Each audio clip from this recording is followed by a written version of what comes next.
नमस्कार मित्रांनो, आजच्या सत्यवेटनेत आपलं स्वागत आहे.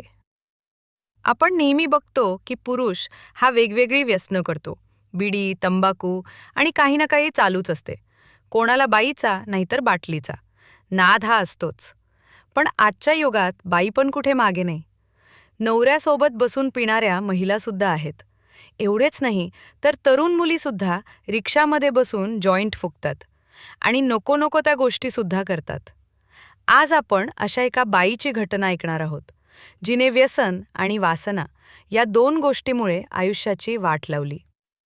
नागपूर शहरातील कळमेश्वर परिसर आहे. त्या परिसरात आनंदनगर कॉलनी आहे. या कॉलनीमध्ये 6 फेब्रुवारी 2025 रोजी सविता नावाची महिला घरात एकटी होती. त्यावेळी काही वेळात एक तरुण त्या ठिकाणी आला. थोडा वेळ त्या ठिकाणी थांबून तो परत निघून गेला. त्यानंतर सविताची मुलगी शाळा सुटल्यानंतर घरी आली. त्यावेळी तिची आई सविता ही मृत अवस्थेत दिसून आली. त्यानंतर सविता आईने वडील काम करत असलेल्या ढाब्यावर जाऊन सर्व काही सांगितलं. सविताचा पती जेव्हा घरी आला त्यावेळी सविताला रुग्णालयात घेऊन गेला.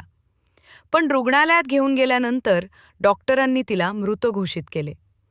त्यावेळी रुग्णालय परिसरात असलेल्या पोलीस चौकीमध्ये या घटनेची नोंद करण्यात आली. त्यानंतर पोलिसांनी सविताच्या पतीशी बोलत असताना सर्व काही हकीकत विचारली. तेव्हा सविताच्या पतीने मी कामावर गेल्यानंतर घरी काय झाले हे मला माहीत नसल्याचे सांगितले. संध्याकाळपर्यंत पोलिसाच्या हातात रुग्णालयाचा रिपोर्ट आला. त्यावेळी सविताचा खून करण्यात आल्याचे समोर आले. त्यानंतर सविताबरोबर खून करण्याअगोदर शरीर संबंध करण्यात आल्याचे रिपोर्टमध्ये स्पष्ट दिसत होते. त्यामुळे पोलिसांना प्रश्न पडला होता की आता सविता घरात एकटी असताना या ठिकाणी कोण आले? सविता हिच्याबरोबर एवढ्या क्रूर पद्धतीने असे का केले याचा शोध घेणे पोलिसांसमोर आव्हान उभे राहिले. त्यानुसार पोलीस या प्रकरणाच्या मुळाशी गेले. तेव्हा या प्रकरणातील मुख्य आरोपी रोहित गणेश टेकाम असल्याचे समोर आले. पोलिसांनी रोहितचा शोध घेतला आणि त्याला ताब्यात घेतले. त्यावेळी जी घटना बाहेर आली ती अशी होती. नागपूर शहरात सविता ही गेल्या 6 वर्षापासून होती. तिचा पती हा ढाब्यावर काम करत होता, तर मुलगी ही शाळेत जात होती. सविता ही देखील बांधकामाच्या ठिकाणी काम करण्यासाठी जात होती. बांधकाम करत असताना तिची ओळख रोहित बरोबर झाली. रोहित हा 25 वर्ष वयाचा होता, तर सविता ही 33 वर्ष वयाची होती. दोघांच्या वयात जरी 10-11 वर्षाचा फरक असला तरी सविता हिच्या शरीराची भुरळ रोहित याला पडू लागली. कामावर गेल्यानंतर तो सविताशी प्रेमाने गप्पा मारू लागला. प्रेमाच्या गप्पा मारत असताना सविता देखील त्याच्या प्रेमात पडायला सुरुवात झाली. रोहित हा सविताला गाडीला वर घेऊन फिरू लागला.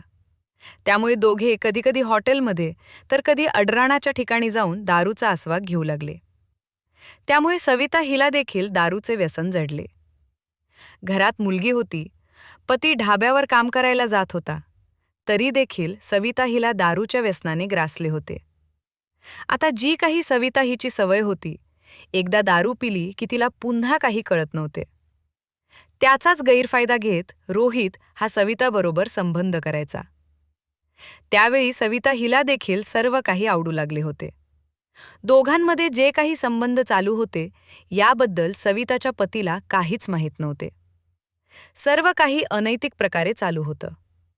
पती जेव्हा ढाब्यावर जायचा त्यावेळी सविता ही रोहितला घरी बोलावून घ्यायची. दोघांचे घरी मद्यपान व्हायचे आणि त्यानंतर दोघे एकमेकांचा घाम काढायचे. सविता ही बांधकामाच्या ठिकाणी कामाला होती. त्यामुळे तिने रोहित भेटल्यापासून कामाकडे दुर्लक्ष केले होते. तिला आता कामाच्या बदल्यात रोहित पैसे देऊ लागला होता. त्यामुळे सविता हिला घरी बसल्या पैसे मिळत होते. त्यामुळे तिने सर्व काही बंद केले होते. रोहित हा देखील थोडंफार काम करून दुपारच्या वेळेस सविताला भेटायला येऊ लागला. सविता हिच्या परिसरातील लोक रोहित याच्याकडे पाहत होते, परंतु कोणी काहीच बोलत नव्हते. अथवा सविताच्या पतीला सुद्धा कोणी सांगत नव्हते. काही दिवस दोघांचे जे काही चालू होतं ते अतिशय आनंदात चालू होतं. पण शेवटी अनैतिक संबंध आहेत, कधीतरी यांचं बिंग फुटणारच होतं. रोहित हा सविताला जरी पैसे देत असला तरी काही दिवसात पैसे देण्यास तो टाळाटाळ करू लागला, कारण त्याची ही परिस्थिती सवितामुळे बिकट झाली होती. आता फक्त रोहित याला सविताबरोबर संबंध ठेवायचे होते. परंतु रोहित हा पैसे देत नसल्यामुळे तिच्या अडचणी वाढू लागल्या होत्या. काम करत नसल्यामुळे पैसे कुठून येणार असा तिला प्रश्न पडला. त्यामुळे रोहित आणि सविता यांच्यामध्ये वाद होऊ लागले. वादाचे रूपांतर भांडणात होऊ लागले. पण भांडणं हे काही काळापुरते चालायचे. पुन्हा दोघे एकत्र यायचे. गुरुवार दिनांक 6 फेब्रुवारी 2025चा दिवस उजाडला होता. सविता ही नेहमीप्रमाणे घरातील काम करत होती. काही वेळात तिचा पती हा ढाब्यावर कामाला गेला आणि मुलगी शाळेत गेली. दुपारची वेळ झालेली होती. सविता हिने रोहितला फोन केला. आज मला भेटायला ये आणि येताना काहीतरी घेऊन ये, असं बोलणं झालं. त्यानुसार रोहित हा दुपारी घरी आला. येताना प्यायला बसण्याचे साहित्य घेऊन आला. पण आज सविता वेगळ्या मूडमध्ये होती. तिला वाटत होतं की रोहित याने तिला नेहमीच पैसे द्यावेत. एवढे दिवस तो माझ्याबरोबर आहे, पण आता जर दुर्लक्ष करत असेल तर माझं पुढचं आयुष्य चांगलं जाणार नाही. रोहितने आजूबाजूचा अंदाज घेत घरात प्रवेश केला. घरात प्रवेश केल्यानंतर सविता ही रोहित याची वाट पाहत होती. काही वेळातच सविताने घराचा दरवाजा लावून घेतला. रोहित याच्याबरोबर जे काही बोलणे चालू होते त्यावरून सविताने वाद घालायला सुरुवात केली. मात्र सविता घरी गेल्यानंतर वाद घालेन असं रोहितला वाटलं नव्हतं. काही वेळात रोहितने सविताला शांत केले. यावर आपण काहीतरी मार्ग काढू असं सांगितलं. थोड्याच वेळात रोहितने सविताला जवळ केले आणि गादीवर घेऊन गेला. काही वेळात सर्व कार्यक्रम झाल्यानंतर सविताने रोहितला सांगितलं, मी तुला सोडणार नाही, तू पण मला सोडू नको असं. त्यावरून रोहित हा भडकला. आत्तापर्यंत मी तुला सांभाळून घेतले आहे, कामाच्या ठिकाणी तुला जाऊ दिले नाही, पण आता माझी परिस्थितीसुद्धा बिकट झाली आहे, त्यामुळे मी तुझा खर्च भागू शकणार नाही. असं म्हणताच सविताच्या तळपायाच्या आग मस्तकात गेली आणि रोहित याच्यावर ती तुटून पडली. याच वेळी रोहितने देखील तिला मारहाण करायला सुरुवात केली. 2-4 बुक्क्या मारल्यानंतर सविताच्या वर मी मार लागला. त्यामध्ये तिच्या नाकातोंडातून रक्त येऊ लागले. त्यावेळी रोहित घरातून पळून गेला.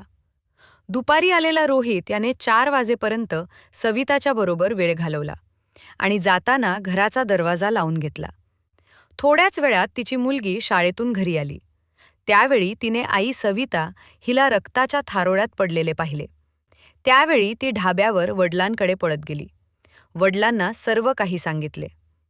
सविताचा पती जेव्हा घरी आला त्यावेळी सविताला रुग्णालयात नेण्यात आले, पण तोपर्यंत खूप उशीर झाला होता. ज्यावेळी पोलिसांना याची माहिती दिली गेली त्यावेळी वरिष्ठ पोलीस निरीक्षक ज्ञानेश्वर भाडेकर यांनी घटनास्थळी भेट देऊन तपास करायला सुरुवात केली. सुरुवातीला पोलिसांना देखील हे प्रकरण गुंतागुंतीचं वाटत होतं. प्राथमिक स्वरूपात अकस्मात मृत्यूची नोंद करण्यात आली. पण जेव्हा पोलिसांनी या प्रकरणातील आरोपीचा शोध घेतला त्यावेळी सर्व प्रकरणाचा उलगडा झाला. ज्या पद्धतीनं सवितानं जे काही केले त्याची शिक्षा तिला भेटली, पण पती आणि मुलगी यांच्यावर अनाथ होण्याची वेळ आली. पतीनं लवकर या प्रकरणी लक्ष दिलं असतं तर सविता आज जिवंत राहिली असती. सविताच्या आयुष्यातील मोहाच्या आणि अनैतिकच्या मार्गानं तिला विनाशाकडे नेले.